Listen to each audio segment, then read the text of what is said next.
think it's good for two people to be together kind of forever. Like the marriage idea, basically. Oh, it's like a good form of life. It's like, Well, I think we need to be in community one way or another. yeah. So it's one of the most accessible ways to be in community, you know, is to have a partner. Yeah. And, uh, you know, in the past, you'd be a man or something like that, and you'd have multiple wives, but nowadays it doesn't work out so much, and it just you have to have deep and meaningful relationship with someone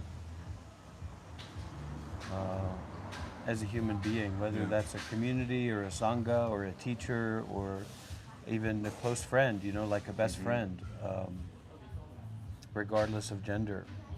But it can get confusing when the sexual desire is there, like a major part of the relationship, because you just have sexual desire towards all kinds of different things and Yeah. people, and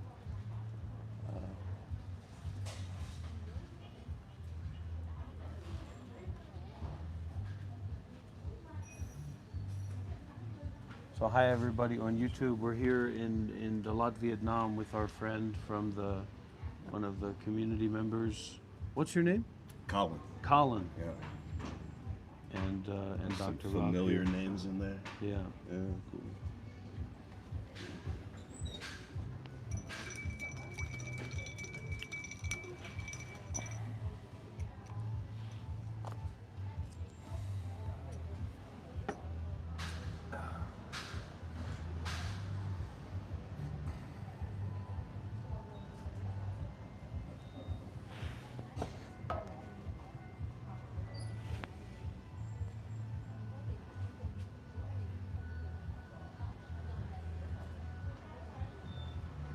So did you have the experience with the meditation before, or the Buddhism, or?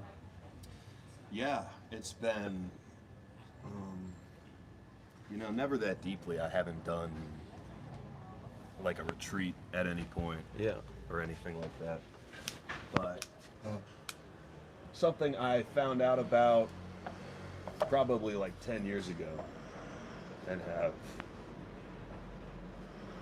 paid more and less attention to at different points since those 10 years. How'd you find out about it? I found maybe you know this guy. It's like Yuta Damo. Yuta Dhammo, yeah. Yeah, Yuta Dhammo. So I found him. I don't know how I found him. It was probably how to quit something, and he Yeah. popped up on YouTube, and dug into it from there and listened to all the famous kind of Western monks and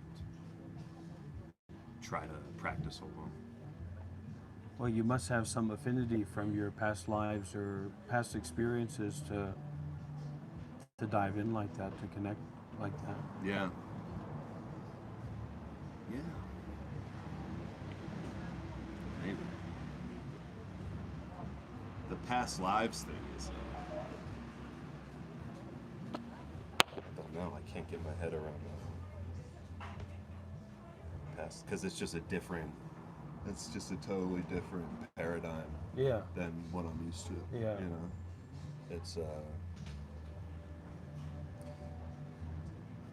it's kind of confusing, the past lives thing, because the past lives thing like implies that there's some like essence to, you know, To your it being. implies that I am something. Yeah. You know.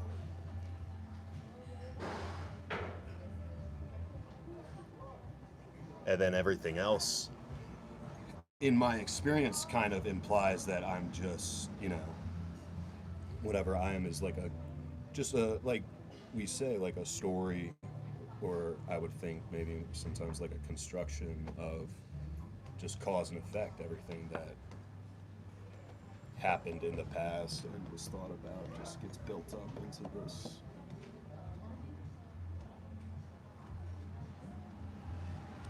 And maybe that's happening through time in different lives, and that's what the past lives thing is.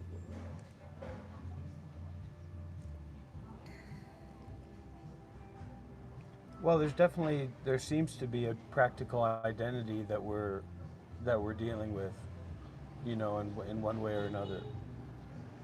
So, Mm-hmm. like the nature of enlightenment from the Buddha or of the Buddha is that he's free from the cycle of reincarnation. Yeah. Like he smashes it. Mm. But maybe me and you, depending on the situation, we're not free. Mm-hmm. So there's a factuality to that. Or like Yeah. the Buddha being totally having nowhere to go and nothing to do, whereas for us as factual beings or people, we can empathize with having nowhere to go and nothing to do. We can kind of practice with it, Mm-hmm. but in a very serious way, we're not fully open to that, even if that's the case, even if that's the truth. Yeah.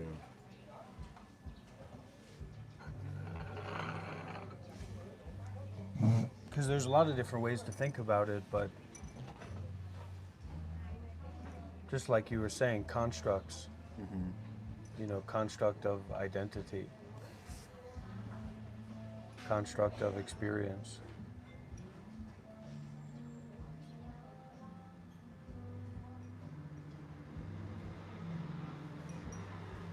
Let me see.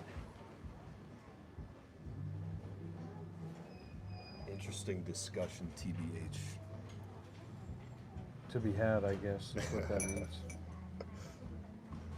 To be had, I guess, is what that means. Wow.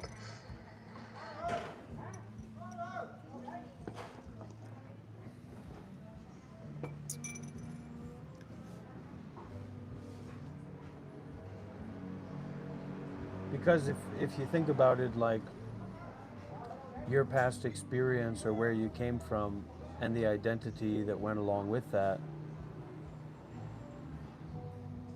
that's like another life. I would say that's like another life Mm-hmm. because you never have to go back to that person or that place or that situation or that context.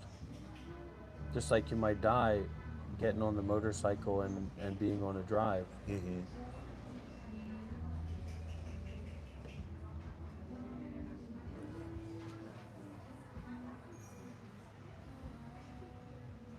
But if you try to like cut that out or reject that factual aspect of your life and say I'm enlightened or I'm free from everything, I've met a lot of those people who clearly are just not really fully there, not fully present, not fully embodied in whatever it is that they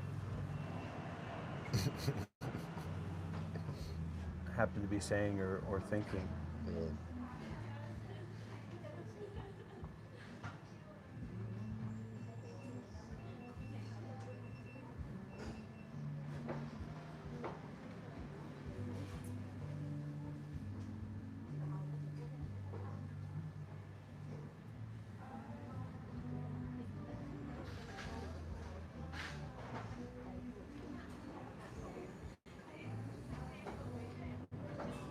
I had a really interesting experience last night. So I was, usually I wake up and go to sleep a few times. Mm. Well, we all do.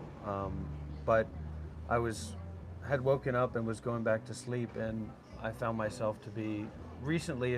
I've noticed there's more of like the awareness of the dream is getting a little bit stronger rather than being fully immersed in the dream.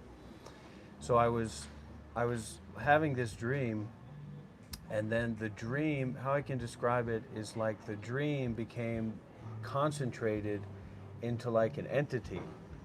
And so then it was like this entity or this voice, there wasn't a body to it or anything else to it, but this Yeah. voice was now like talking to me as awareness. So I was like aware of my body Yeah. and aware of this voice, and also like some pleasant sensations going on in the body.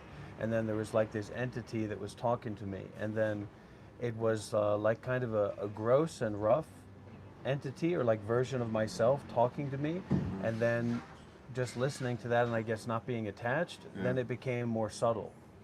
It became like a more subtle voice with a different kind of persona and energy about it that was more conscious, more clear. Like a dream, because sometimes you have those dreams and then it's like a big impact or it's really interesting and then you forget about it. But this was like a dream that had coalesced into just this voice that was talking to me as awareness, or me as the body. Yeah. Is kind of how I was going through it. And then that's interesting to me how when your state changed, like I don't remember what you just said, but relaxed or whatever, and then that changed too. Yeah. It's like it went up to another level or something. And I think if you can go fully into that, that's when you get.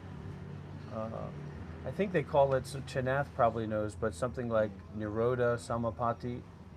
But it's like a cessation experience, where the self completely ends. The preferential self ends. But after that, I was a little bit wonked after getting up from that because I was like, "Whoa, it was a really weird experience." Because that grasping onto an experience or an identity or the duality of someone experiencing something. Yeah.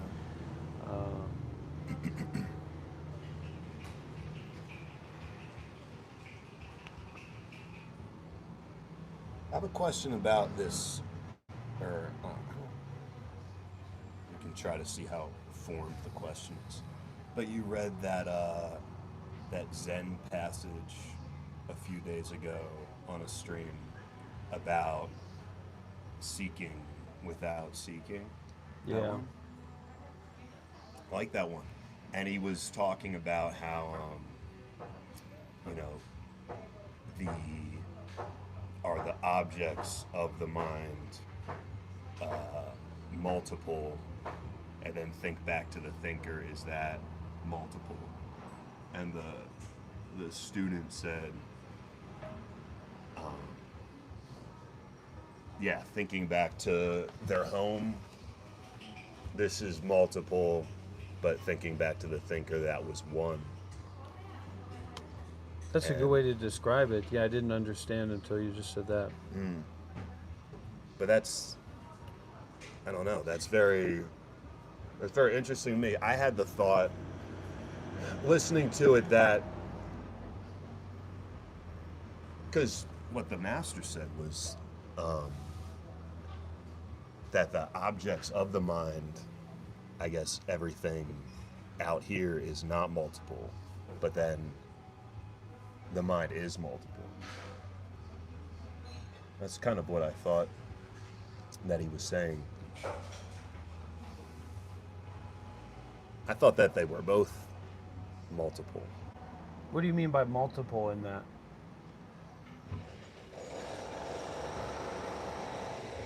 I don't know. Like the appearance or the idea of separation, like the experience of being separate. Yeah, like this is a lot of separate things out here. Right. Yeah. And then that was like, it seemed to be saying that that was a incorrect perception. Yeah. That this is all, you know, this is all one thing. And actually, think back to the one that thinks. That's the one that's multiple. Well, This is all to one. even call it one might be confusing because that one is just another thing versus two or whatever else it might be. But I look to the eyes, and that the eyes don't need separateness to see. They also don't need a seer to see. So the seeing doesn't rely on any kind of conceptual framework. I got to turn on the noise canceling here.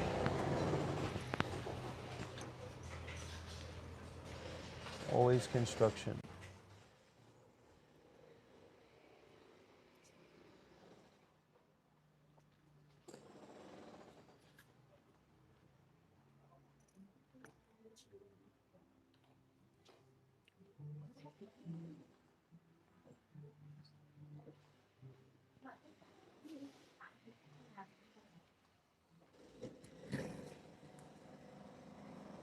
But I thought of that because you're talking about your dream, the dream you were maybe in the dream, and then it coalesced into some kind of thing, some entity, and Yeah. then when your mind changed, it changed. Yeah.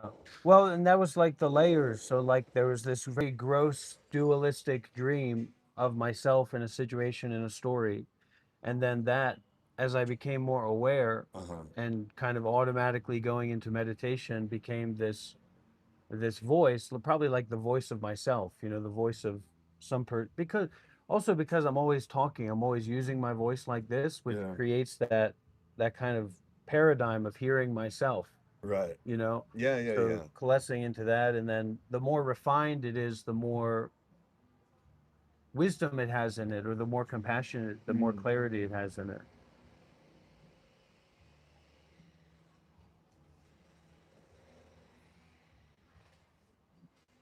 Yeah. I don't think too much about dreams.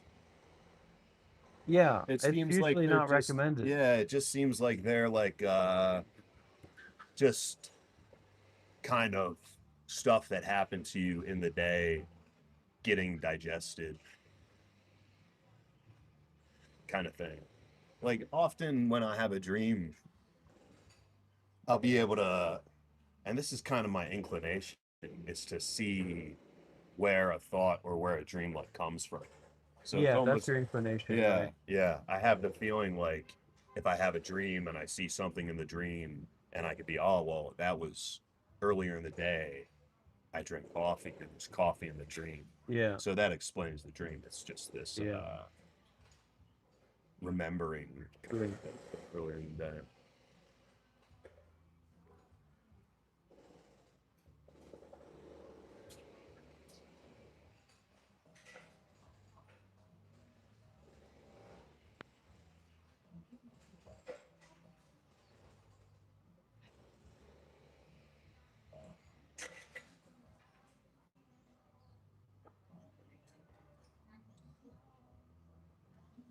I'm not familiar with the you talk about um like dualism and non-dualism a lot. This is something I never heard any of the people that I've listened to in the past talk about. Like the dualism and non, it's Well, like different terminology for this. well, there's a real practicality in Buddhism. So Yeah. practically talking to people about non-duality can be just like getting them to be convinced about something. To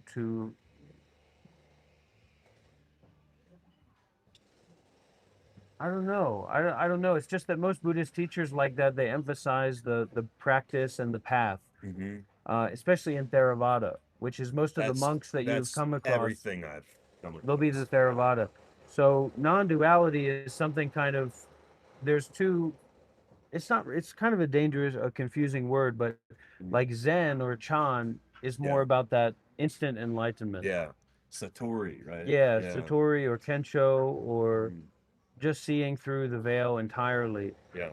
Um, so a lot of the teachings are in line with that, but you also find Zen teachings that are all about like you having a one-pointed mind in meditation practice. It's just easier as a gimmick, kind of like how a lot of people get turned on by aliens and Yeah. 5D DMT dimensions and all that kind of stuff. Right. Non-duality can be a little bit more to turn people on or get them interested. Yeah. But many monks won't be they won't have much vision about like influencing a lot of other people or being involved with a lot of other people Yeah. because they value their own practice too much to do that. So they Yeah. won't focus on any like trying to advertise or trying to Yeah. present something that's very strange or gets people hooked in. Hmm. Yeah, that was kind of my thought of the non-duality because you talk about these different non-duality teachers, and I guess this is like kind of a spiritual scene, which is different than the Buddhist tradition. This is like people are It's coming from non-duality a. teachers on the internet, It's like coming way. from a like a. Can you press that button there that says try it? Try it. Yeah. And then yeah, just crunchiest food. All right, Yeah. conscious food. But maybe put it up in the corner over there. It's got to be yeah. Within the frame. Um, yeah, it really just represents like what people are interested in because even Yeah. you get someone like Zabi, who he seems like a really cool character, or even someone like Alexis Non-Duality, or even someone like Jim Newman, Mm-hmm. varying degrees of non-dual prowess or like realization, and that if you're just sitting down and having coffee together, it's just a very human situation. So their tendency towards like that interest is just informs their way of expressing or appearing. But it's not like they're magically going to transport you to another realm of reality. Yeah. Um, so you've got to kind of see for yourself. And depending on your disposition, that's why I feel very flexible because you might have someone who has a really strong script about non duality and pointing out, Yeah. but that person that they're talking to doesn't have an affinity for that, for them at that moment, Mm-hmm. like a good connection to it. So it just won't mean anything. It won't do anything. Yeah. Uh,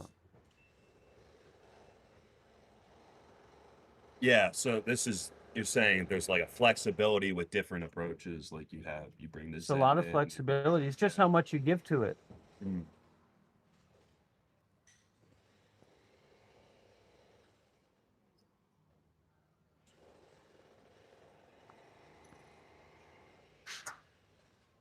But that non-seeking or whatever, Mm. seeking without seeking Yeah.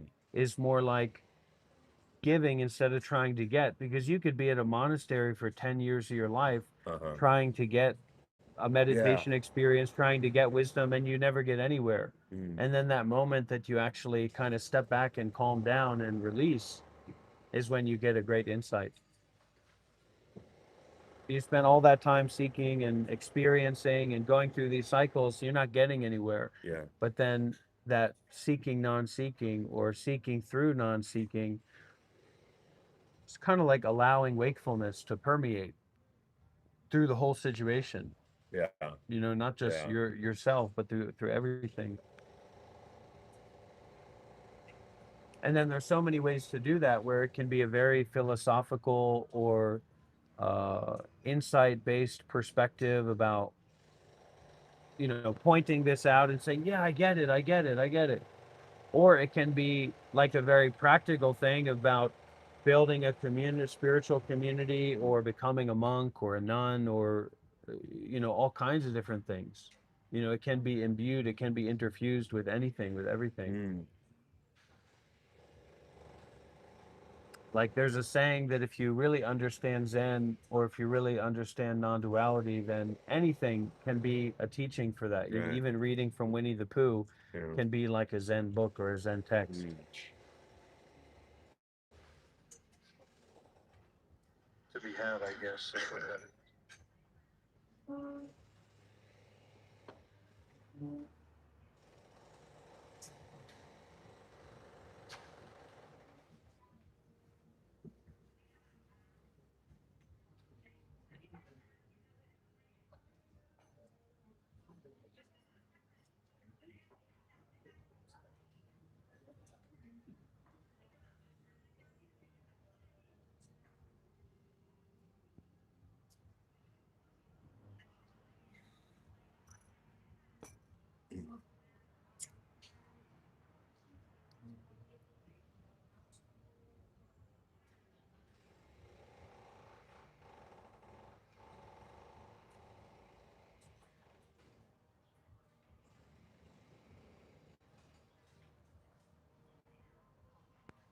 Got a friend calling in here, special guest.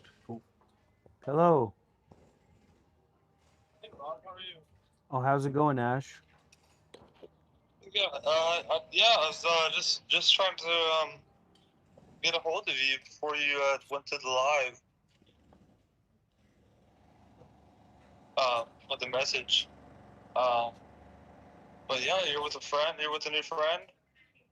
Well, this is a member from the community. He's pretty friendly so far, but we'll find out what he's like once he puts that elbow on the table. He's got some good long arms. Yeah, yeah. Well, I just, I was the conversation's been pretty good, and uh, yeah. What do you want? Okay. Um, the conversation's been good, and I just, if you just want to set me to the side, like I might be able to be a part of the conversation. I don't know. I'm not looking to talk too much or anything like that, but if I could be maybe just you could just set me like over off to the in front there. I can be just kind of a bystander of sorts. Well, we're all bystanders here.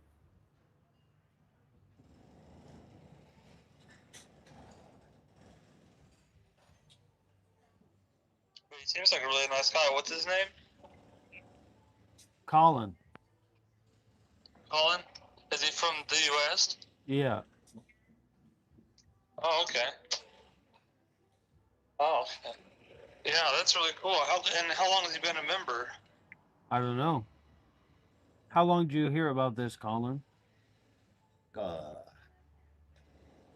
Maybe like a month ago. 1 month. Wow, a month? Man. And he's already in Thailand. Well, he's in Vietnam. Or you're in Vietnam. Okay. He's an English teacher. Yeah. I was just down Man, the that sounds road. like a fun trip. Yeah, you talk him. He Hi, Ash. Hey, how are you? What's up, dude? I'm good. How are you? Doing well. You're meeting the man, the myth, legend himself. Yeah, brother. Having a good time over here. Yeah, he's a pretty good dude. Yeah. I really enjoy his work, and he goes off on these crazy tangents, but it's all for a purpose, Yeah, the crazy stuff's pretty funny. Yeah, it's honestly just satire, just comedy. Excuse me, Mhm. could I get one of those? Is that all right? Some Oh, people thank you. are very concerned, but I was Yeah, just like, thank you. no, that's not where it's at. Yeah. It's a work, brother. Yeah, Yeah. yeah. He's just building up, man. He's just building up. Yeah, cool. So Where are you from? I'm from Springfield, Missouri, Oh, cool. U.S. Nice. Yeah. I never been that far south. Yeah, it's about as in the middle of the country as you can get.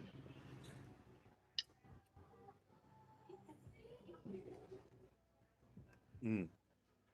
But yeah, it's just there's a lot of different things that I've been doing with meditation and spirituality and such. Not so much Buddhism, but that's been a part of it. But not the whole practice. There's been just brushes with Buddhism, and I've read many books about not the Bhagavad Gita yet, but I've read just composite books about like history of Hinduism and stuff like this, and just trying to understand more about the actual culture. But as far as the path goes, it's been 13 years going on now, so there's just been a lot happening with that. You've been studying And I'm the. just at a point where. Go ahead. You've been studying Hinduism. Hinduism, because that's where Buddhism stemmed Yeah. from. Yeah. I don't know much about that. Yeah, yeah. There were a bunch of different things going on with Hinduism before, of course, the person Buddha came along. Yeah. He had a different name. Mm-hmm. With his early life. He was married, had kids and everything, and then he became the Buddha later on in his life. I don't know what age, probably in his 40s or something. But yeah, uh, and then people just start saying, "Hey, this is one of the best people we've ever met ever." So we're gonna start following what he says. It's a pretty good guy. Okay. Yeah, yeah. But yeah, I don't. For the past probably 5 or 6 years, I stopped following teachers like internet teachers. Yeah. Not particularly. Not necessarily Bante, but I mean, I follow him off and on, just watching his videos for fun.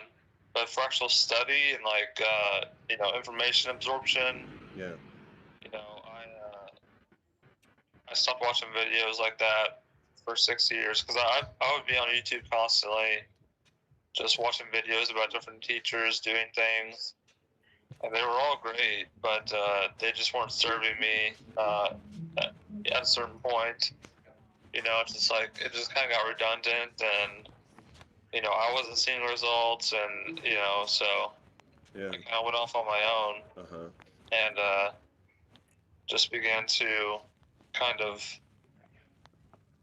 really get to what the practice means to me as a person, and the past 6 years has been really eye-opening for sure, as far as just really associating things like meditation and thoughtfulness and mindfulness and moment by moment basis, and like pushing forward with that, and like and being learning to be present, but also learning to Let's move. also. Let's move over here. It's Yeah, a sure. better location over here.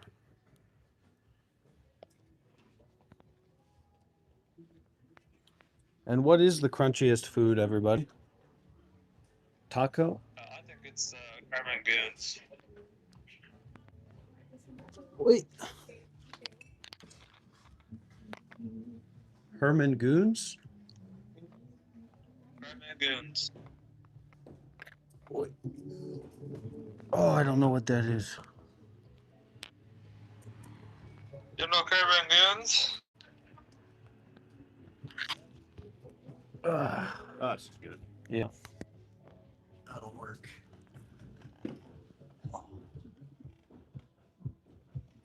This is going to be good for arm wrestling, too.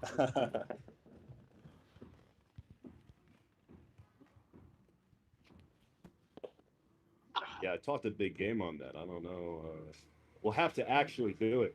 This is a good camera angle for it. Okay, we're gonna do the arm wrestling. Okay, let me let you go, Ash, and All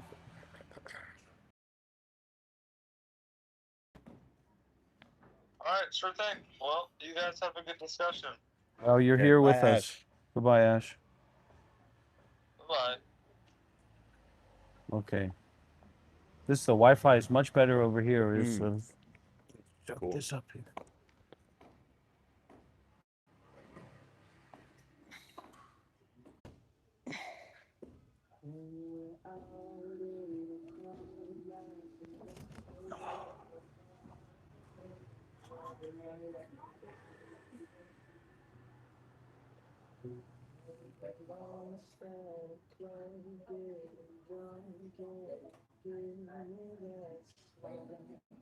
How is the Wi-Fi come back yet or not?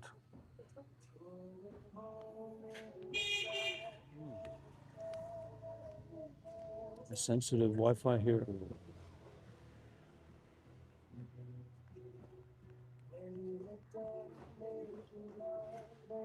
Yo. I need to put it over here.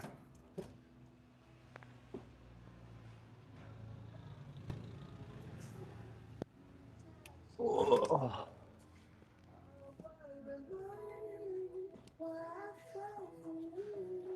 Pronator workout. Yeah, pronator and pulling, and I've watched a lot of professional arm wrestling. So Yeah.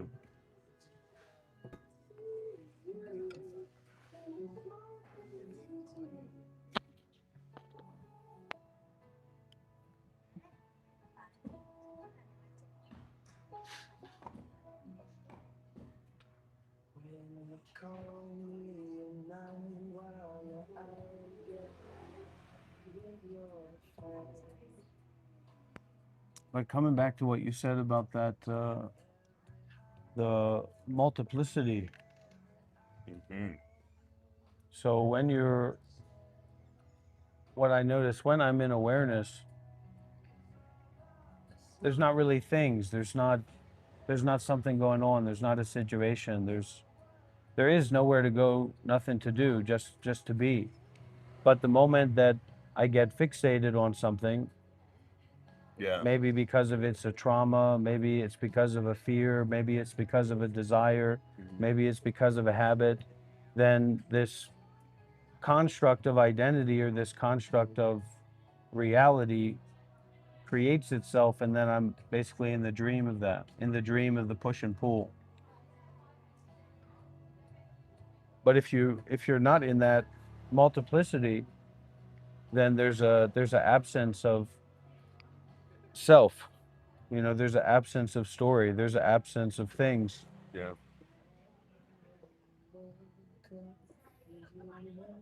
I think I only get that for very brief moments. because you're thinking about things. Yeah. The inner narration. Yeah. Yeah, it's like I'll have that for a moment, and then I'll have a thought that I had that, and then it's like gone. The thought is gone, or you're saying the awareness The seems to be awareness gone. is gone. The openness seems to be I'll gone. have like an awareness of the awareness, a thought that I have the awareness, and then it's Because gone. in that constant state of grasping and then identifying with the things that are grasped. So I would think about it. Stop thinking. But stop thinking is more like being tickled or more like being teased or being like poked. You know, to say stop stop perpetuating what doesn't need to be perpetuated. Okay. Yeah. I found like the stop thinking as kind of like it's a good thing. It's a good kind of cue.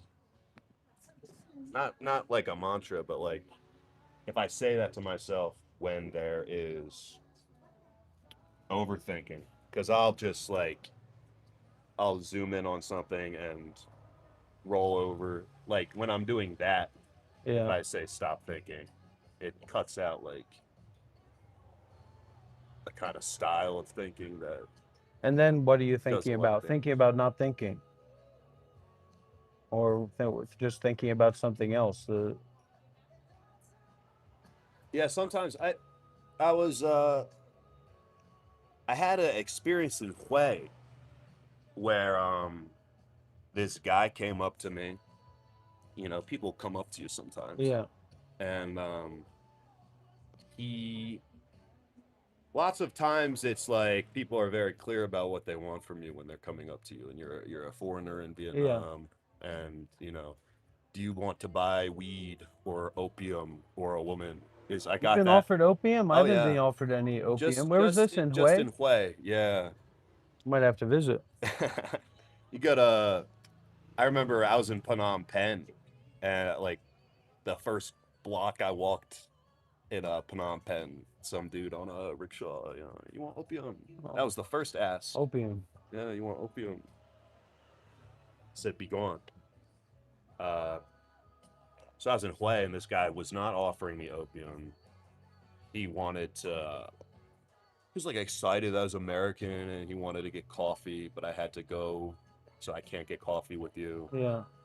And then he talked a lot, talked about the war, and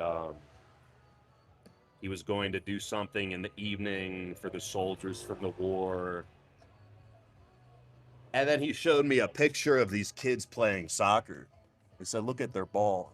Their ball is so shit. I Yeah. want to get them a good. Will you buy them a good ball?" Yeah. So, yeah, I will buy them a good ball. Yeah. um, And so he gets on his bike, I get on mine, and we drive down to the store that sells balls, and I buy a ball, and he drives away with the ball. And there was some questioning kind of the whole time, like, am I being scammed? But also, if I can get these kids a good ball, I would like to do that. Um, so, and I gave him my phone number, hoping that I would get some kind of confirmation Yeah. that it wasn't, just him. Yeah. He's gonna go resell the ball and just get the money or Yeah. something. And never got anything back from him. But I did that, and then I had to do, had I I did like a 2-hour drive to Da Nang from Hue. It's a beautiful drive, and the whole time I was just mulling this stuff over of like, okay, there was like, I wanted to be generous. Was I taken advantage of? Where does like wisdom come into generosity? Like, what's important in that interaction? Was it just the intention to do something good? Is that like, how much does that count for Yeah. versus like, does anything good Well, that's the actually only thing happen? that counts. That's the It's only the thing that counts intention. for you. Yes, the intention to Yeah, be generous. yeah. So I was doing that drive. I was thinking about it so much, and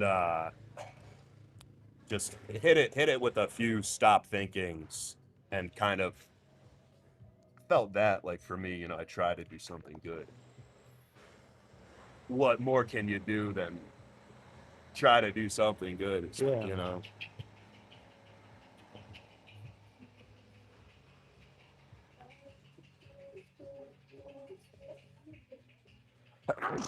Less Mm. hell of a scam if it's a scam.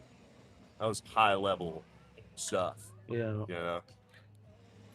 Well, you know, Hopefully it wasn't. I really don't know. well, you can't know. Yeah. That I mean, that's a big part of the Buddhist teachings about karma as well, is that you have faith in karma, or you believe in karma, you believe in cause and effect, Yeah. but you don't know cause and effect. You can't know the subtlety of cause and effect, just like you can't know what cells are dying and what cells are being reborn and where they are in the body. It's just a ridiculous idea. So to That to you'd to know everything. understand cause and effect in that way is ridiculous. Okay. To understand what's going on and who people are and what the situation is and all that precisely is just impossible. Yeah. Totally impossible. And we have to more grapple with that impossibility than we have to figure everything out Mm. of who people are and what's Yeah. going on and what do they really want. And that's why it's nice to be in a meditation center, to be in a meditation community, because what you really are and what you really want gets transferred into just doing good deeds, Mm-hmm. meditating, practicing generosity, having discussions about the Dharma, and just letting go and just being.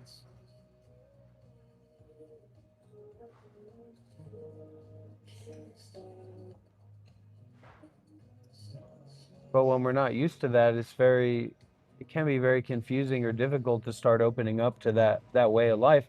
Also because as a Westerner, there's no community, there's no such thing as a community that gives us freedom and also gives us the opportunity to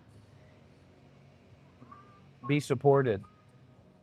There's always a contract, there's always an expectation, there's always, something behind the surface, and it's like when I was living as a monk for those years, I mean, I had to, by a lot of metrics, you could say, wow, whoa, this is a cult, this guy's the leader, and all these Asian people worship this guy and all that. Yeah.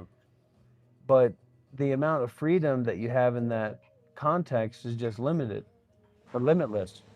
Yeah. You can basically do whatever you want, but there's still a context that you're in, Yeah. of Buddhism and meditation. And Yeah. I was listening to Ajahn Brahm talk yesterday, and he said the same thing about the monk life of being like so much freedom, that freedom to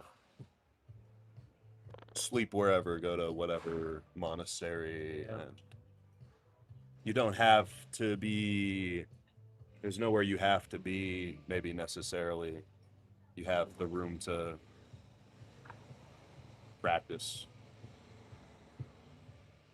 Well, that's one form, but like in the case of my teacher, I mean, there's people who live at the monastery and are fully supported that are drug addicts Mm, or totally crazy, or yeah. do all these kinds of things that seem to have nothing to do with Buddhism, but actually them just being in the context or being concerned with the path is good for them. Yeah. And then their suffering or their confusion or their difficulty gives you a chance to practice being good, to practice Mm, being kind, to practice being generous.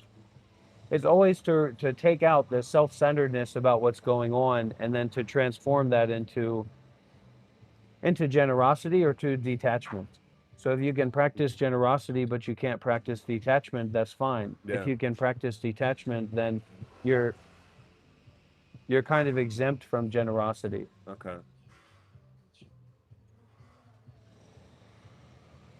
Because everything that you do is this generosity of not clinging, not holding on to, not That's generous identifying in with. itself. Yeah. Yeah.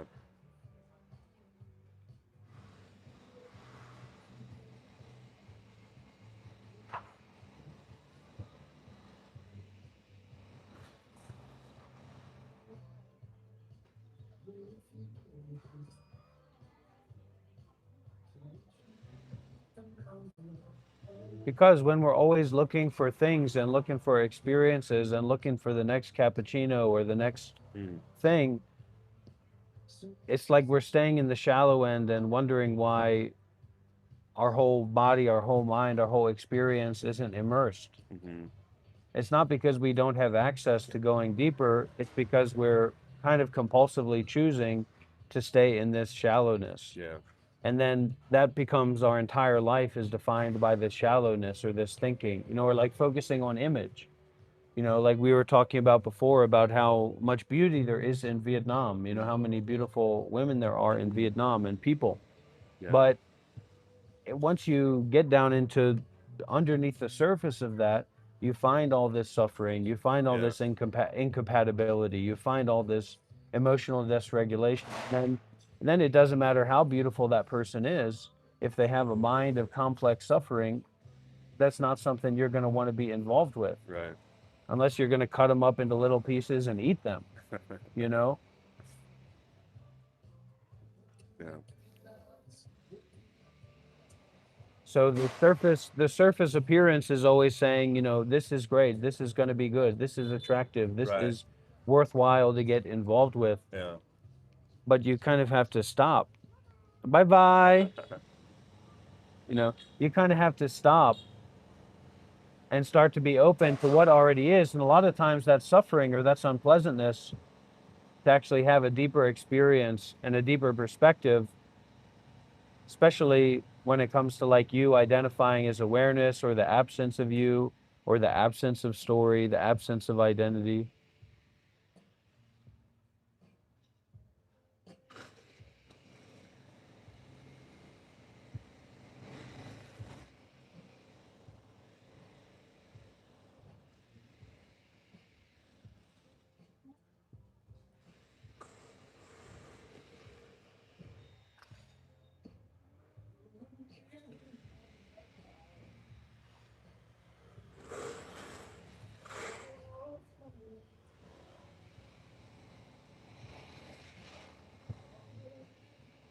I think there's something of like fear that keeps that is part of the mechanism that keeps maybe me or maybe anyone from that like fully submerging. Well, it's the fear and it's also the seeking. Mm, It's the habit of seeking and the habit of self stimulating. yeah. But it's not going to be enough just to get rid of that habit, because there's probably still an underlying identity want that you're getting rid of that habit for. So you have to practice not to be attached when you're doing that thing, when you're not doing that thing, and it's exercising the detachment muscle instead of exercising the rejection muscle.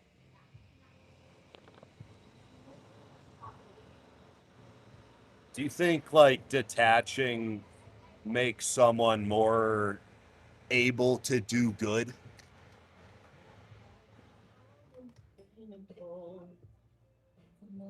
Well, you got to think about it. I mean, all of the attachments that you have to, we're thinking about building an orphanage or saving the planet or, digging wells and things like that. But think about how much just suffering people have in their lives all day, every day. Yeah. Everybody. Yeah. So all of your attachments to being someone who's going somewhere, who has all these possessions to keep and protect, keeps you from being open enough to actually fully be there with people as they are. And then your presence of mind that deepens through willingness to not attach and to not fixate and to not hold on to can then be offered and shared out into the environment Yeah. in subtle ways, in ways that you can't really comprehend or can't put into a box, Just just you can't like track them all. Like just like when talking about that guy who you gave a Yes. basketball to Yeah, or yeah, soccer ball to, maybe after that he fell off and died. Yeah. So you can Yeah. say because Who you knows? gave him the soccer ball, because you didn't. Um, so it's really the depth of presence of our mind Yeah. in relationship to wisdom and compassion, because wisdom and compassion always apply. They apply when you're on your deathbed as much as they apply when you are the most famous soccer star in the world, who's dealing with ego issues.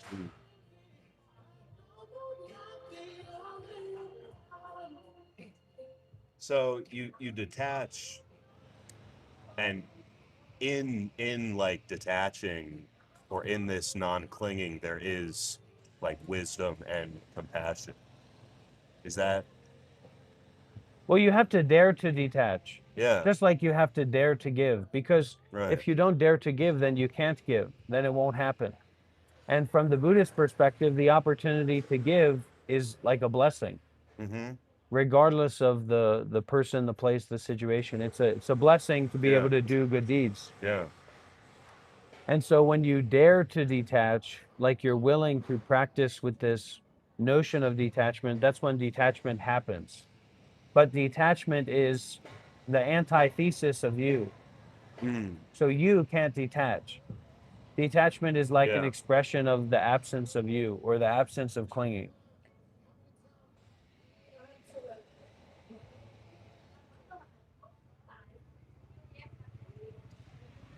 That's why if we try to meditate by force or by control, can be a very good thing, but the best meditation teachers help us to be present with not trying, to be fully there with not trying. Mm.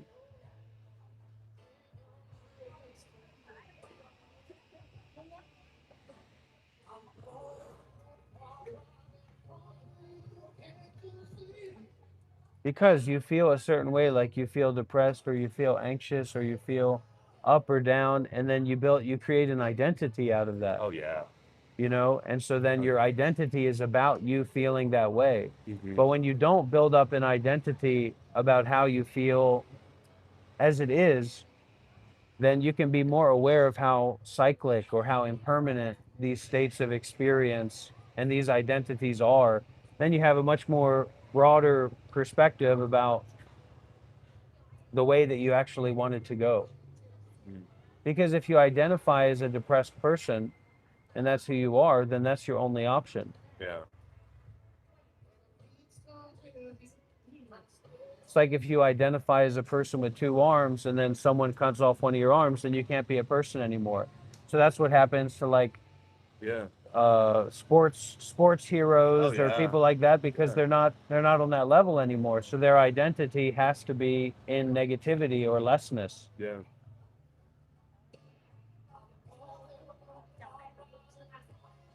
It's really hard to not, because once you get It's just like once you get money or you save money, Mm. if you have a certain amount of money, then that's like how much you have, and that's how much you have to spend, right? And that's also what you want to maintain and you want to keep. Mm. But then you get more, and somehow you have all this extra money that you didn't have before, but Yeah. this becomes that. Yeah. And so it just never Yeah. ends. That's why greed is such a virus and greed is such a problem, because it just never ends. Yeah. So I tell that to That's right. people who want to become wealthy or build up their wealth that, well, if you're going to do that, you better match it with your generosity along the way. Mm. Because otherwise, you just come this totally fearful and greedy and confused person that's trying to protect all these imaginary things that Yeah. aren't really there. You know, you had this amount of money and now you have this amount of money. What's the difference for you in your direct experience? Nothing. Mm-hmm. So that's why the Buddhist perspective is actually that this is all happening according to blessings. Mm. So if you get on your bike and you drive and then a car hits you, that's according to your karma. Yeah. If you're able to get home, that's according to your blessings. Mm. If you're able to meet a good friend, that's according to your blessings. If you meet a bad friend, that's according to your, you know, your karma. And that's not you. Your blessings or your karma is not. No, it's It's just not cause and you. effect. Yeah. Well, it's just like saying that something's hot or something's cold. So for reality, there's no such thing as hot or cold. But for a human being, Yeah. It's like a there is such subjective a thing thing. as hot or cold. Yeah. Well, there's a factual life like we were talking about earlier, and Yeah. then there's like this absolute Uh-huh. no life or no death. So both of those have to be accepted. You have to be open to both of those things.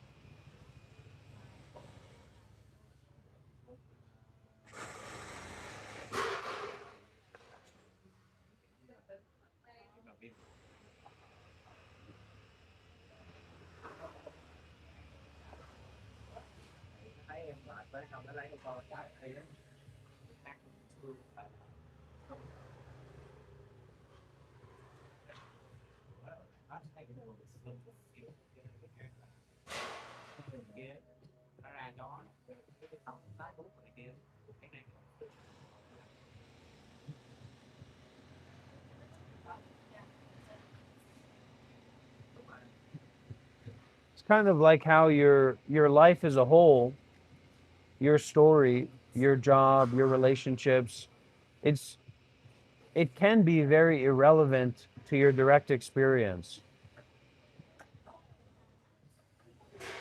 The experience of your body right now, the mental experience, is it pleasant or unpleasant or more positive or more negative?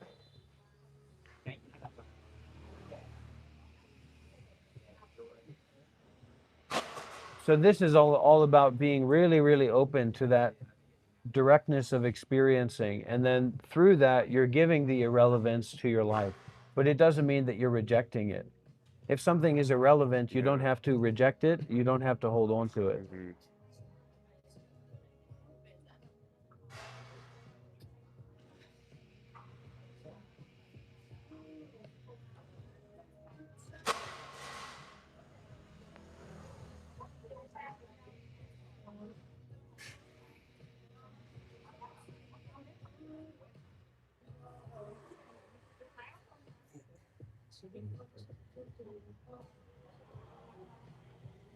And that direct experience is also timeless. It's free from time.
So kind of have to like keep remembering that the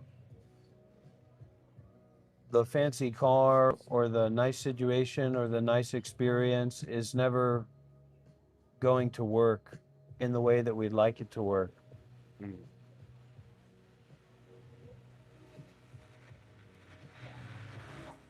Like impermanence.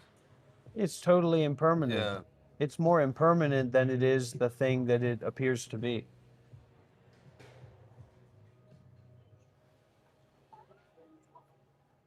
So that gives us access to this, more meditative way of being in or with direct experiencing. Mm-hmm. And then over time, you can develop that more and more. Just that way of being in relationship with the direct experiencing now, rather than fixating on those ideals or those stories, so that you can Yeah. sacrifice. You can sacrifice your life. You can sacrifice those thoughts instead of placing them into this kind of, lattice Uh-huh. of your identity Yeah. in the now, because it's not really needed.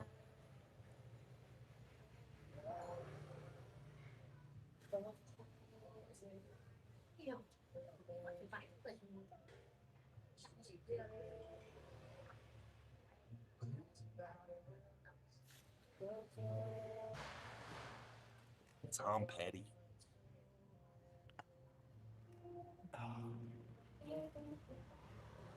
So, do we have any questions from the chat so far, everybody?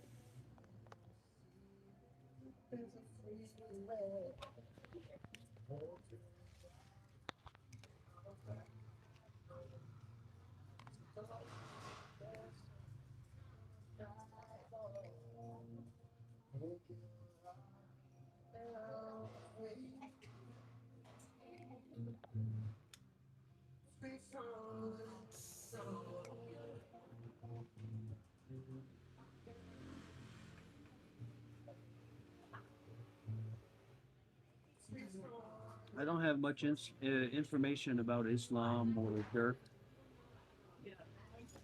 but this applies, regardless of religion.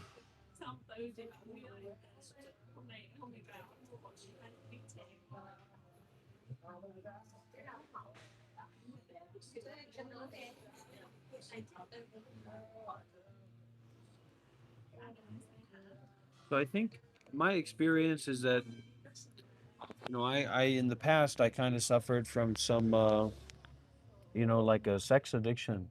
I think a lot of people suffer from that kind of thing, and wanting to be on NoFap and things like that, and it's things just seem to fall off naturally when you're more open to not doing what you're doing, even as you're doing it. So we identify as a smoker, or we identify as an alcoholic, or we identify as a certain kind of person. But we can see the opposite of what we're doing in what we're doing. So I've talked with a lot of young men who, they want to do NoFap or they want to stop masturbating, whatever, but they're not realizing or looking at how often they're not masturbating, how little part of an identity that is. So if you make it an enemy, you're inviting it to be closer. Even if it is unskillful, if you're rejecting it, you're making it a part of yourself. Mm. So it can be practical, it can be useful, like with like Alcoholics Anonymous or Narcotics Anonymous. But this idea that you're going to be an alcoholic for your whole life doesn't actually have to be that way if you can appreciate the perspective of no self, which is a very realistic perspective.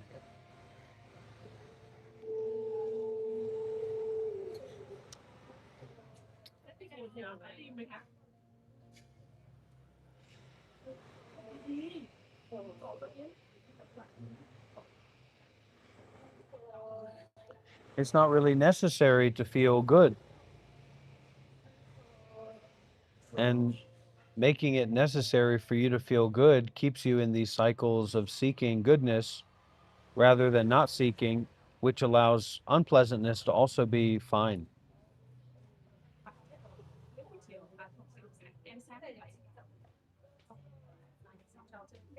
But it's going to be a process. It's not all just going to happen, all at once until that fruit is fully ripened.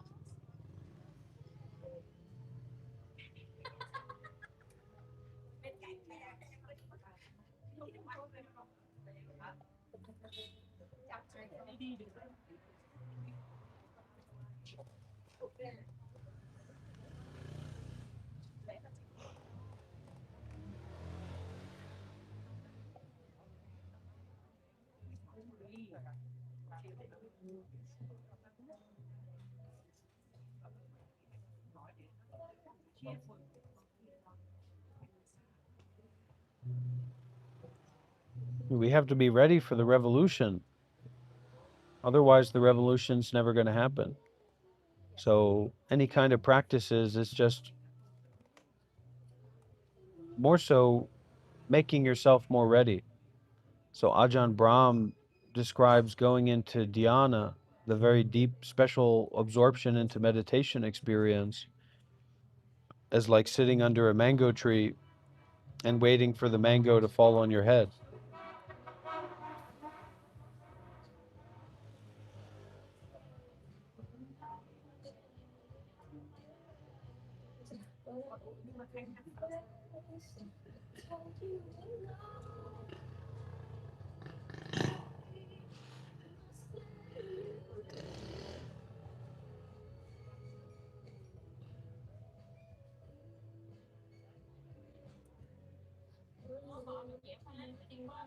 If you can't feel the way that you feel right now, that's a really difficult situation.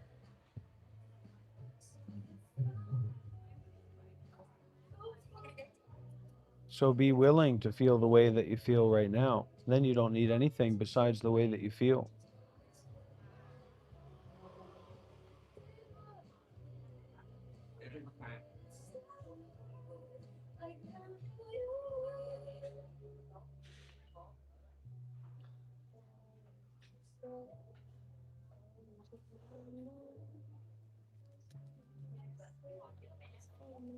Just stay open, then everything is possible.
I don't consider my goatee a worry because I'm using everything to disidentify with the notion of self, not to identify with the notion of self.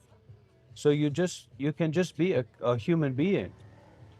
I was riding my bike, and in Vietnam I'm usually a pretty big man, but I saw in front of me on the bike some guy wearing like a white beater t-shirt, and he had a big back. He was kind of a muscle monster, and I was really a little bit, I was a little bit, I felt discriminated against by his presence because maybe I identify as a bigger person, big man. And I just allowed myself to feel that way and used that as another reason to disidentify with myself. The same with being a teacher, or people say, wow, you're great, this and that. It's just another opportunity to disidentify with the story of self and go back into direct experiencing.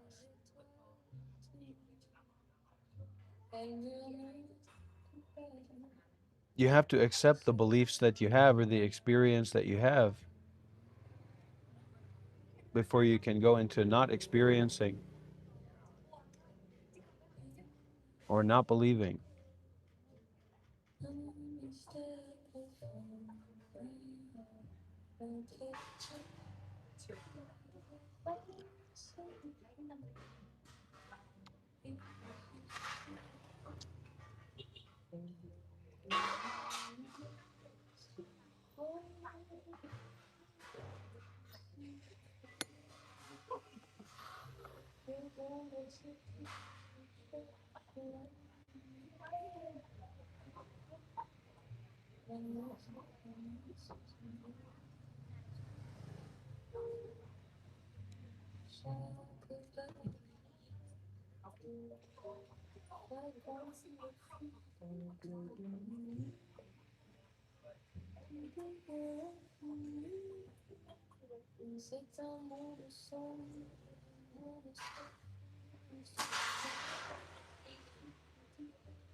You can you can read this.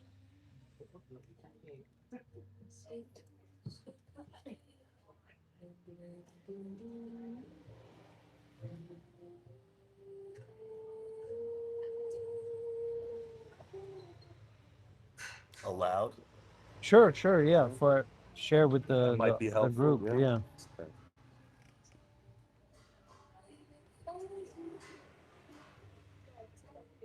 I usually like these. Okay. Original reality. An ancient sage said every phenomenon is the original reality. Fine. Young men held up his cane and said, this is not the original reality. After a pause, he said, if so, then the three poisons, four perversions, five clusters, six senses, 12 media, 18 elements, and 25 realms of being are not the original reality. Why not understand in this way? You'd save quite a bit of effort.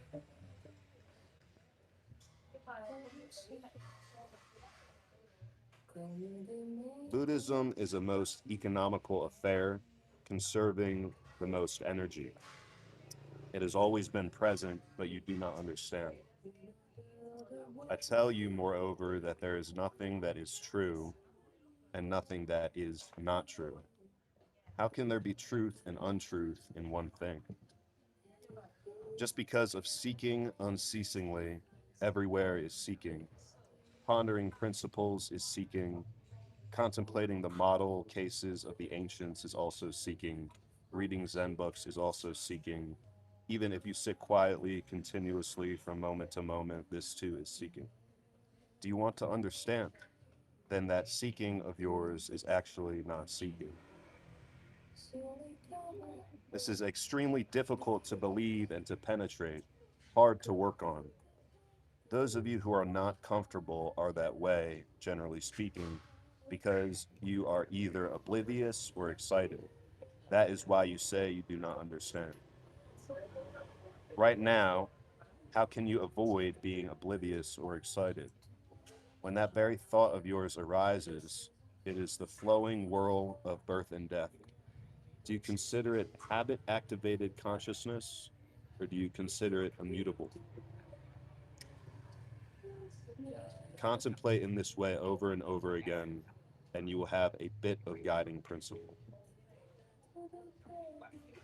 That's great. Hearing you read that is really helpful.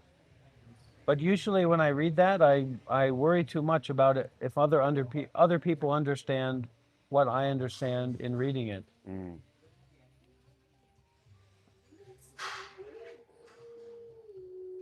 For me, a lot of times when I read out loud, I'm not really taking the words in. Yeah, I'm just reading out loud yeah. so it can be heard. I was trying to pay attention to the message and also like convey it well. But I think what this reading is about is like that awareness position or perspective. So that's like your deeper mind, you know. So just you reading it, the deeper mind is already there expressing. It's not about Mm, what you can conceptually understand, mm, because what that's actually about is beyond understanding or not understanding, mm-hmm, which your heart can't beat without that wisdom or without that nature. So like the most advanced practice for the super enlightened people is to see everyone as a Buddha. So this is like a difference between Theravada and Mahayana, because in the Theravada, these dudes are saying, "Look, I'm not dealing with this. I'll help you out if you're around, but mm, don't expect me to put myself out there, because you're what we're taking in right now, not just our like what we see, what we hear, but we're also taking in the thought energy of the people around us. Like, mm-hmm, so I think the way I understand that, or helps it to be easy to understand, is like if we had somebody here who was acting out expressively in a bipolar or very angry, freaking out way, we'd yeah, 100% be experiencing that we energy. would feel it. But in the same way, if someone was sitting there and being super depressed or super anxious, you can also feel that too, Yeah, even if they're not saying anything. Or so then you think about the subtle energies that are going on. But because our mind is so connected to the gross versus the subtle, mm, we can't really perceive that. You know, we're stuck in our own bubble, but that bubble is being held together actually by the environment, just as it's being held together by our self identity or self notion. So the Theravada is like to get enlightenment for oneself yeah, and to stay with that generally. mm, And then the Mahayana has this intention of like to awaken all beings, mm. you know, or to create like an enlightened world. Uh,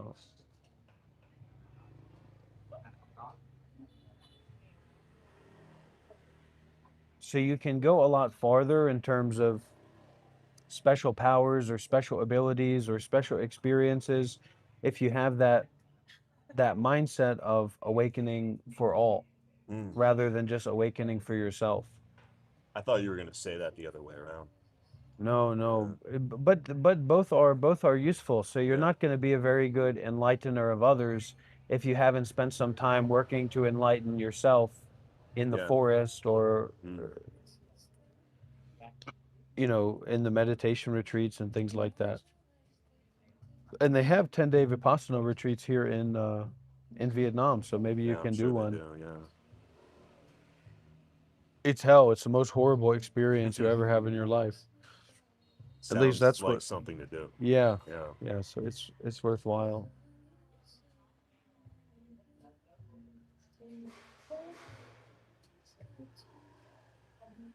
Can you read another one?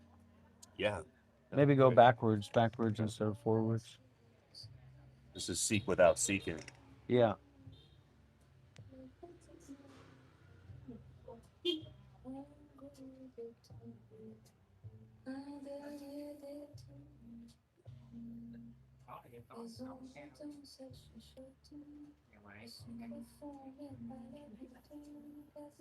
Yeah, you've read a few of these.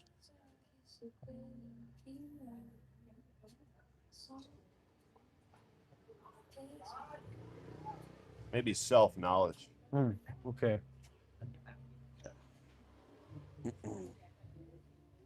I tell people to get to know the self, but seekers who hear this equate it with what beginners see and think there's nothing hard to understand about it.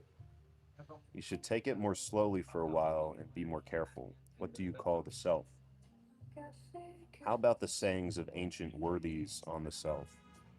Roaming the mountains, enjoying the rivers, you say, I understand. Who else is it? Another saying goes, it is yourself. You say, I understand this too. It is myself. But how about the reply, mountains, rivers, the whole earth? It is also said, when you eat, the meal is yourself. How do you understand that? You still can't get to it.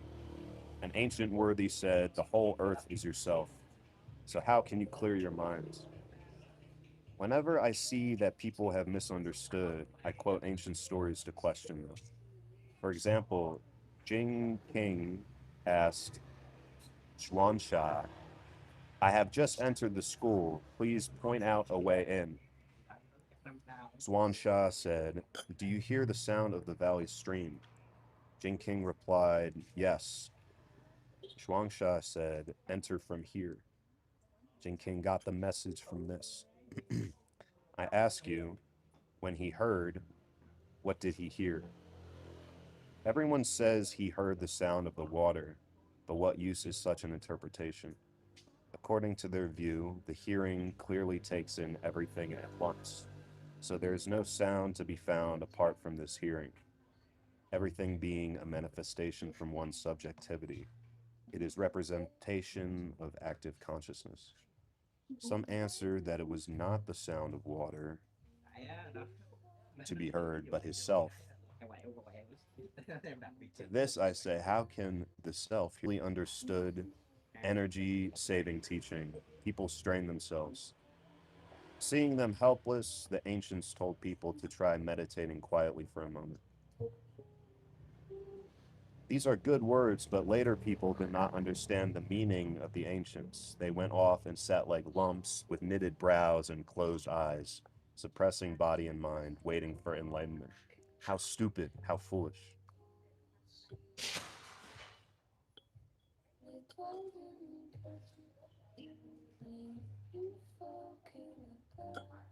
Anything stand out to you in that, or?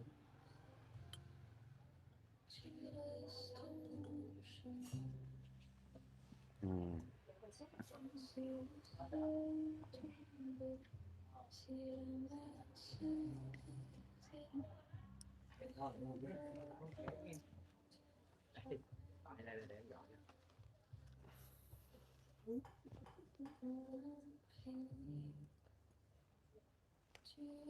Yeah, there were standouts, but I lost them.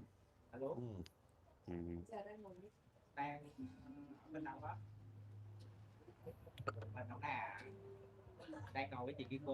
When you eat, the meal is yourself.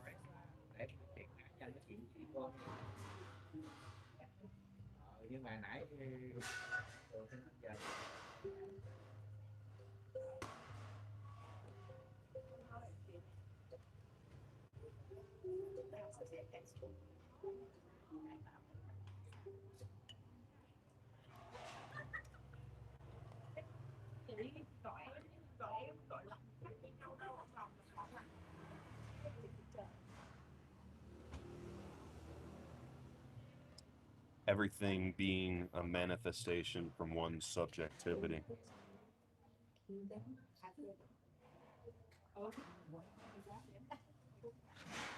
Yeah, well, you were saying about that recently about the subjectivity.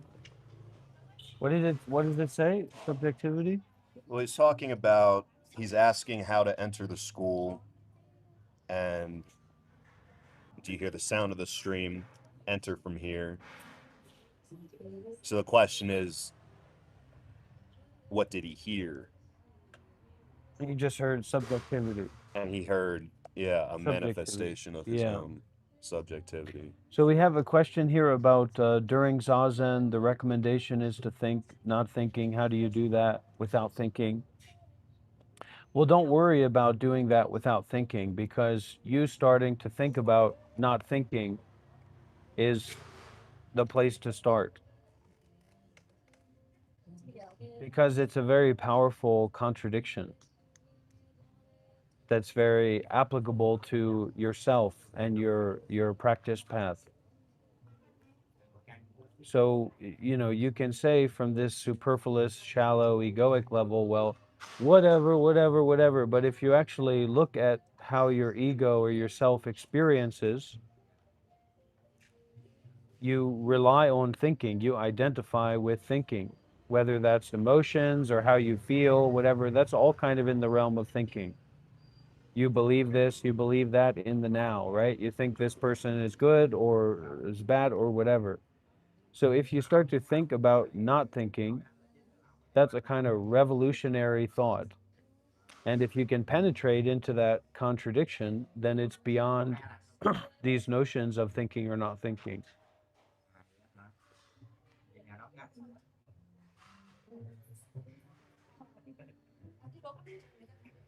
Because you put so much identity into thoughts, you have so much belief about thoughts. That's why it's so essential to think about not thinking. If you didn't put so much identity into thoughts, then it wouldn't matter. So it's kind of like making a trap for yourself that is about liberation or about beyond contradiction rather than about contradiction, like being healthy or sick or thinking or not thinking. Oh, I'm doing good because I'm not thinking, or I'm doing bad because I'm thinking. What do you think about that?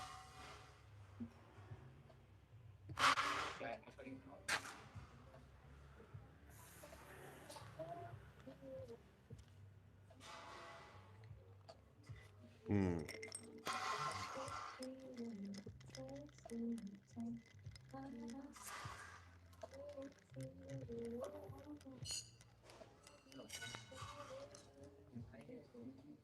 I kind of wasn't thinking about it. So you're oblivious. That. Yeah. Hmm.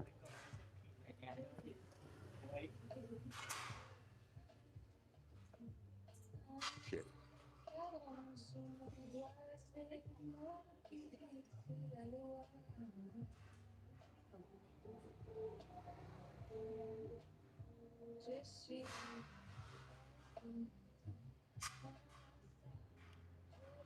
Tired. I feel like when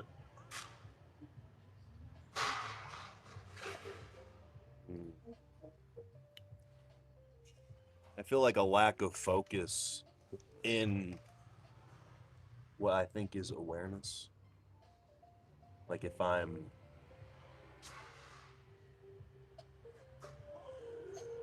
maybe just trying to experience more, I'm not, there's no focus. So I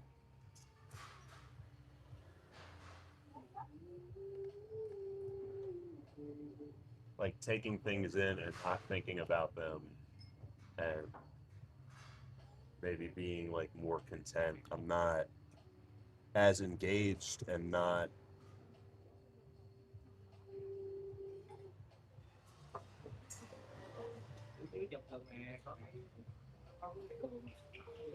like obliviousness like comes in when I don't, when I'm not like trying to pay attention. I think I'm like usually trying to pay attention and then I try to do the thing where I'm not thinking and I'm being present instead of trying to pay attention. And then there's obliviousness in that. Well, I think it's like applying effort into no effort, or paying attention to not paying attention, like penetrating into that, uh, and the widening out of that. Yeah.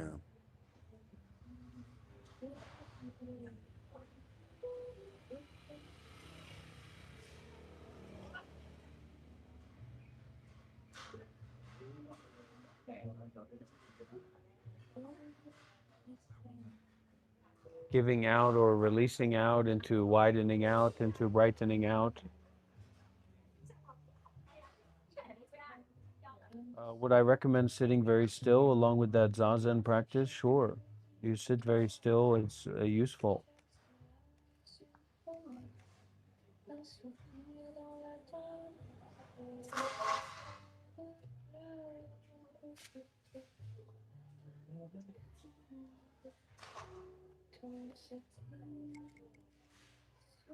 But everything is a training in a way. Everything is meditation in a way. So when you contrive meditation to one particular period of time,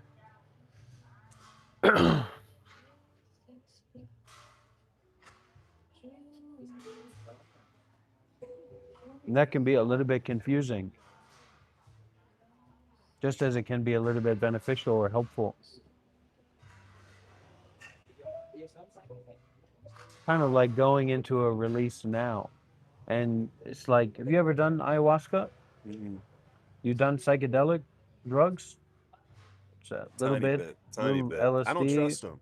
Yeah, dangerous. I don't trust them. Yeah. They seem, yeah. I don't trust like what people get out of them as Yeah. like authentic. So I Yeah. stay away. Yeah. Ugh. Uh, but you can get more how overwhelming life is in the now, and that's one of the good You can have insights. that perception Yeah, of it. yeah, Yeah. and then in that, this necessity for like a constant need to meditate or a constant need to go into this releasing rather than this contraction around who you are and what you like and what you don't like and the way that things are. This belief in the way that things are is very problematic. I'd say overall it's probably neutral, psychedelics themselves, but if you can do it in a certain context, just like these texts, overall it's Yeah. just neutral. But in a certain context, it's very potent and profound and beneficial and insightful.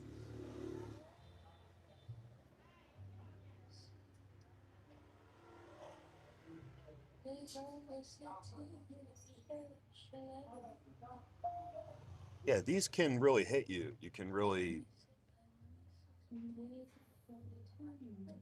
be affected Yeah, by the Zen texts.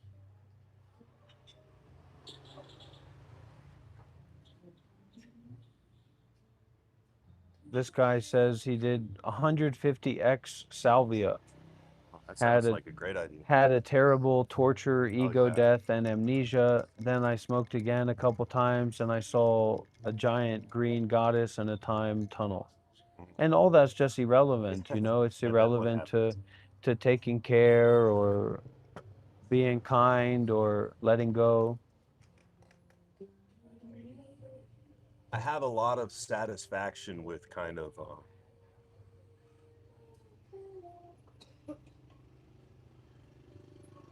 my ideas about things Yeah, right. because I don't think that my ideas about things are that bad. Like I'm not. It's interesting to hear other people's ideas. I fucking took the salvia and I saw something and I felt something crazy. Yeah. It seems like pointless to me and a waste.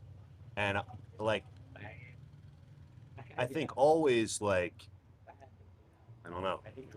Core of me, I always wanted to help others. That Mm, was like what I always wanted to do. mm. So I kind of think and I'm happy when I do that. And I think like everything past that just seems like confusion. Mm.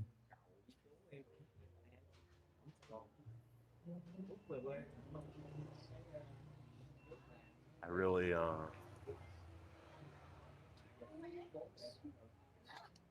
Well, there's some importance here. There's some importance here about the effect that we have on others and how that's more of a human.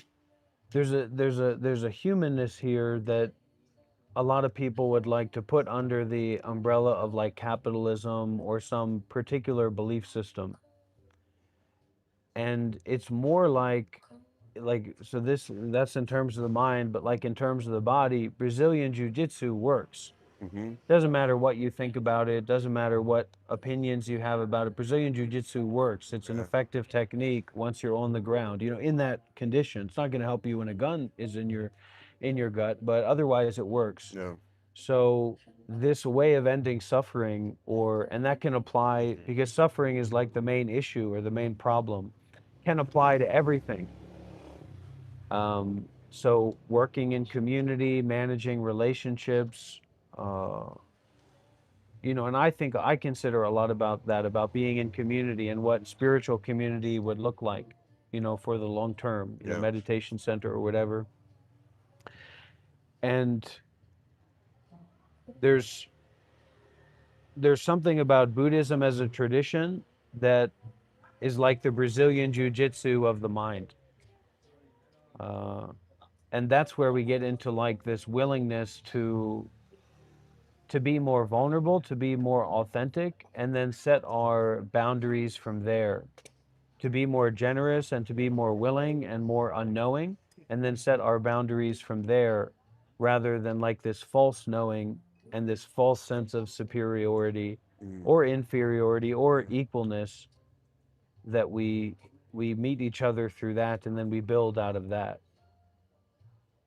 uh, because that willingness to be generous or to help is more important than helping itself, because helping itself is always going to be about this time, this place, this situation, this want, this expectation. Mm. But that willingness to help, that willingness to serve is uh, goes out into everything. It applies to everything. So it's much someone who's willing to help and you know that they're willing to help is a lot more reliable than someone that has helped or is helping. Mm. Even in the simplest things like cleaning or cooking, or the things that happen when you live in a community together.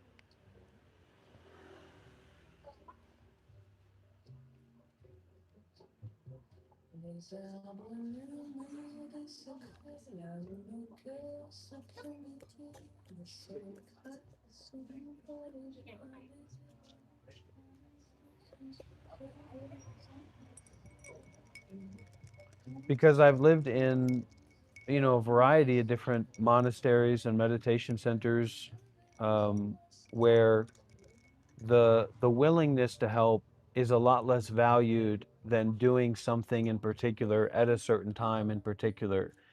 And that sets up this structure that can be useful, but it's just useful to practice. It's not useful for itself.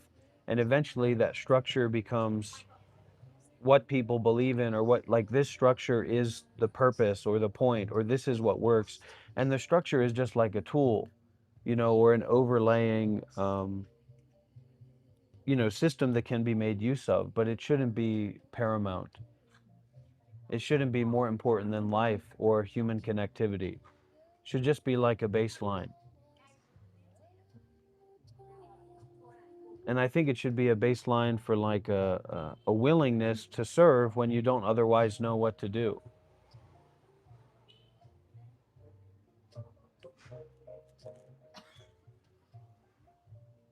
That would be my, my aspiration or my successful wish, not to become wealthy or make a business or something, but to have a hub or a space or a center where, I can live for long term. People can live for long term if they want to volunteer, they want to be concerned with meditation and Buddhism and all that. Mm.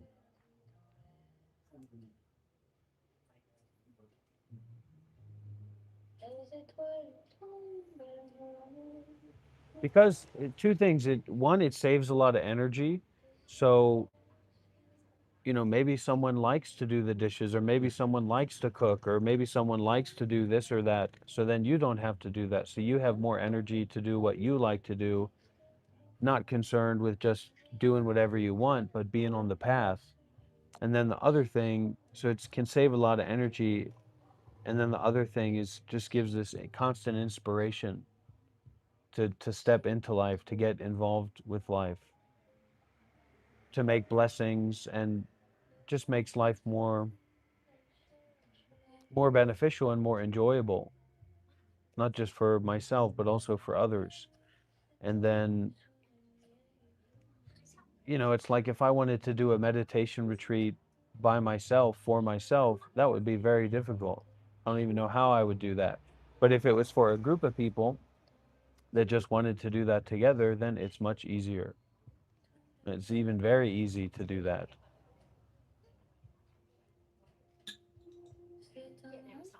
because people would do different things to make the whole Well, we thing we work. we meet on our intention, right? Like someone Yeah. might have an intention they really want to practice meditation. Yeah. So I can make use of that intention to practice meditation myself. Or someone really wants to volunteer, really wants to do, make a garden. So that's Yeah. reasoning in space for me to do something myself. That's also good. Mm. And so, yeah, people can motivate themselves by themselves, but when that's just for themselves, it becomes this kind of corrupted capitalist thing that just always limits itself. It's like, how can I make this space and this situation for myself? And then, oh, I've got this story, I've got this dream that I want to push forward, but actually, it's just a dream because you can't sacrifice yourself in that because it's really only for yourself.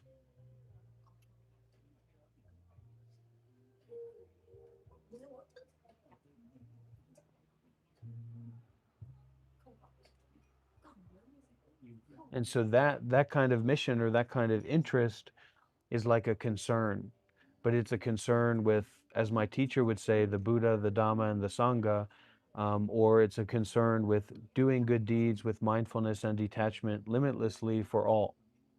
And so that kind of concern, that kind of context leads to a much better life for for everyone, for yourself, rather than your ego identity concern with life.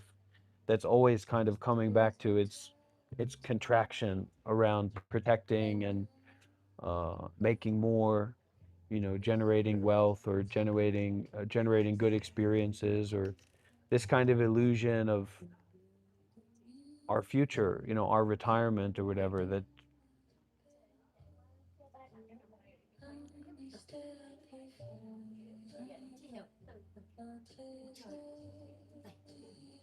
you can never really reach your future.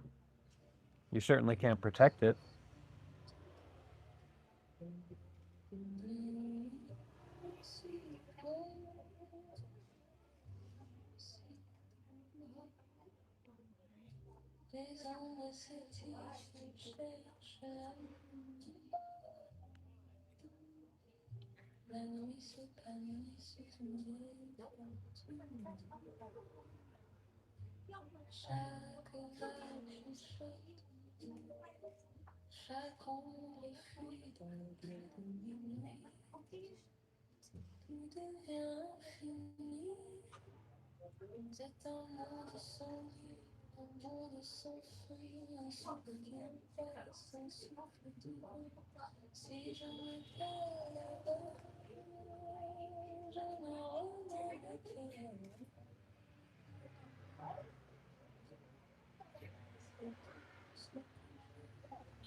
Maybe we move over here under the Yeah. Yeah. protection.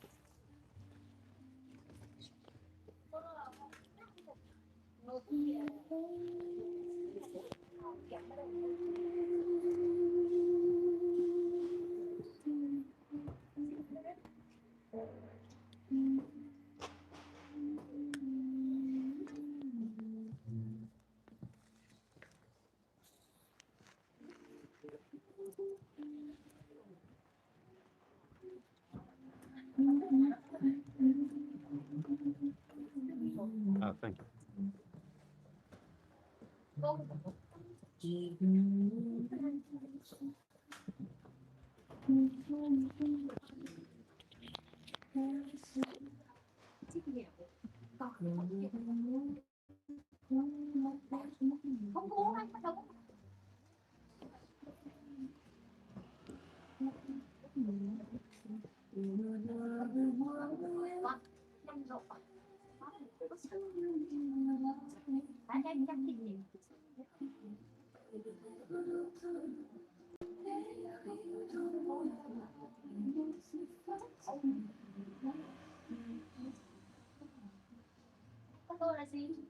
The whole point is to wash the dishes, huh?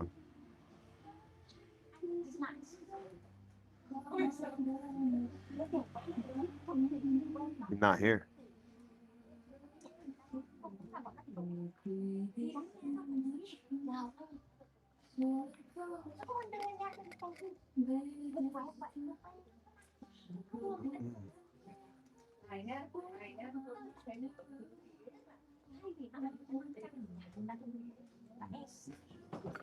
I like washing dishes. We connected, everybody? Hello?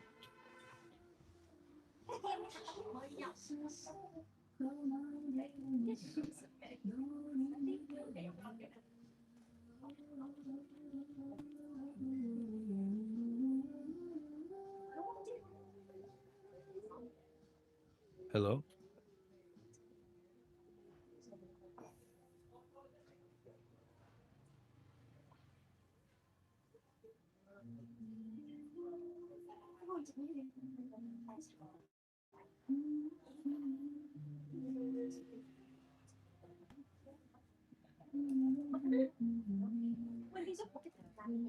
Hello?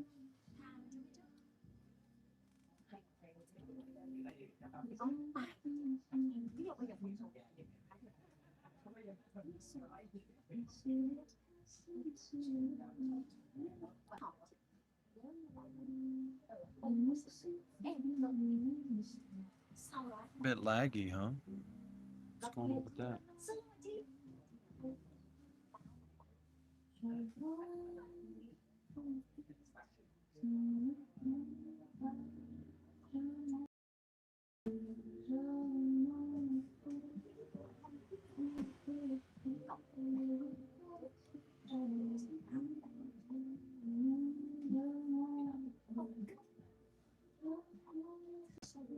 Yeah, it's not the best, but it's what we've got.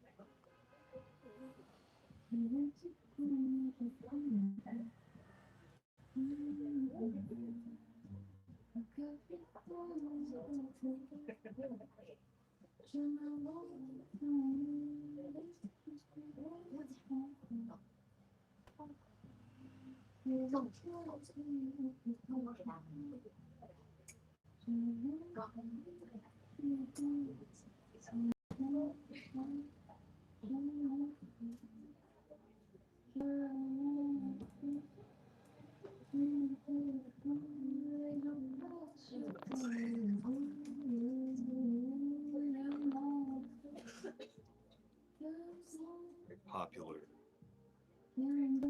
pastime. This of taking your Photos. pictures, Yeah. yeah.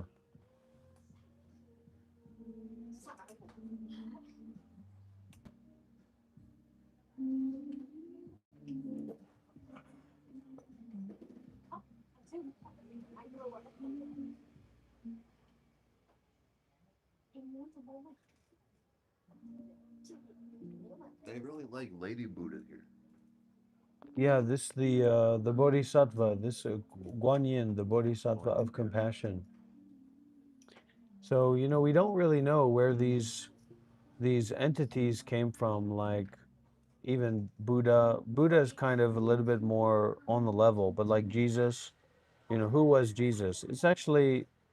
It's difficult to know Buddha, but it's not difficult to understand like the life of Buddha or the idea of Buddha. It's easy because he's just a meditator, former prince and meditator, and become enlightened. So you can understand that. And he form a group, he form a community. Yeah. But very confusing to understand like the life of Jesus, what that was, what that situation was. whereas it's quite easy to get the belief in that story, or to, it's all gobbledygook. But so you have the Buddha, you have Jesus, you have Muhammad, but if you look at like Hinduism, they have like Krishna Yeah. or Rama or all these different things. And then in the Buddhism, you have these these entities or these beings that, were they real people or not? My understanding is they're real people that took a vow to not to get enlightened until they help everyone else get enlightened. Mm.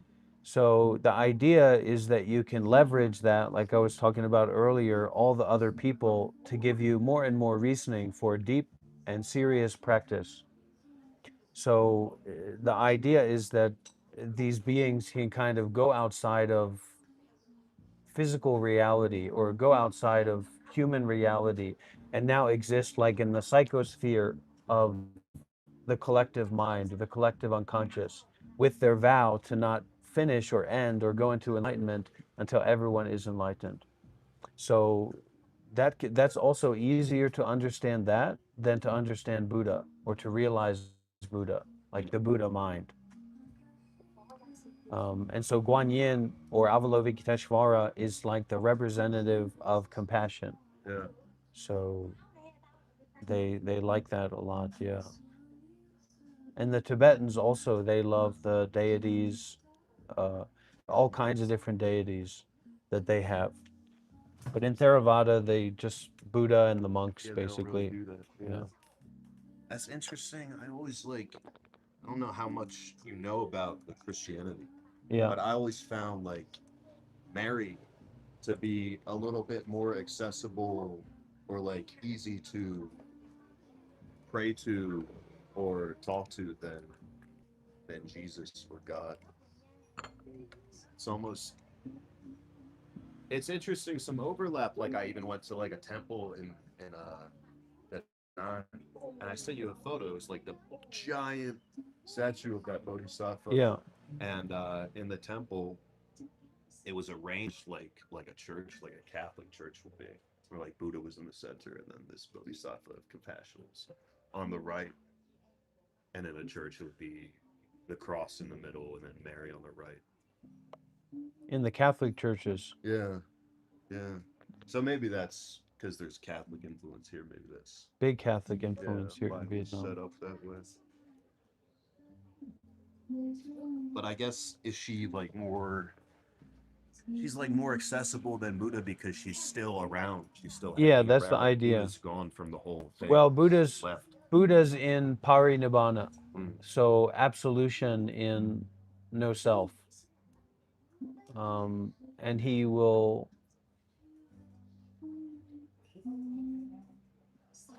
Well, there's some story about. So the Buddha is kind of gone in goneness or gone in suchness, gone in the totality of being beyond.